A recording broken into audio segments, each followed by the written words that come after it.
প্রায় 4 মাস আগে ইরানের সর্বোচ্চ ধর্মীয় নেতা আয়াতুল্লাহ আলী খামেনি আমেরিকা ইসরায়েলের যৌথ হামলায় শাহাদত বরণ করেছে। 4 মাস আগে মারা গেছে। 4 মাস পরে কেন জানাজা হচ্ছে এই বিষয়টা আমি বলবো। এর আগে ভালো লাগার একটি বিষয় হলো বাংলাদেশ সরকারের পক্ষ থেকে একটি প্রতিনিধি দল ইরানে আয়াতুল্লাহ আলী খামেনির জানাজা করার জন্য গিয়েছে। বলেন আলহামদুলিল্লাহ। আমাদের জাতীয় সংসদের মাননীয় স্পিকার জনাব মেজর হাফিজউদ্দিন আহমেদের নেতৃত্বে একটি দল গিয়েছেন এবং 11 দলীয় জোটের অধ্যাপক মুজিবুর রহমানের নেতৃত্বে আরও একটি দল গিয়েছেন। পীরজাদা হানজালা, নাসিরউদ্দিন পাটোয়ারি সহ অনেকেই আয়াতুল্লাহ খামেনির জানাজায় গিয়েছেন। আমরা দোয়া করছি তারা যাতে সুস্থতার সাথে জানাজা সেরে আমাদের দেশে ফিরে আসতে পারেন। সকলে বলেন আমিন।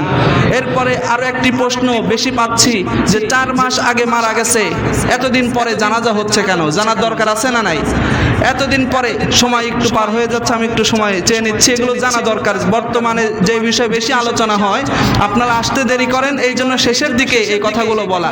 4 মাস পরে জানাজা হওয়ার কারণ, যেই সময় আয়াতুল্লাহ আলী খামেনি শহীদ হয় সেই সময় ইরানের অবস্থা, পরিবেশ ছিল থমথমে। ইসরায়েল থেকে হামলা, আমেরিকা থেকে হামলা, ইরান থেকে পাল্টা হামলা, প্রতিরোধ গড়ে তুলছে। এরকম যুদ্ধময় পরিবেশে এত বড় একজন নেতার জানাজা অনুষ্ঠিত করা সম্ভব হচ্ছিল না, কারণ ধর্মীয় নেতা, তার জানাজায় সারা বিশ্ব থেকে লক্ষ লক্ষ মানুষ আসবে।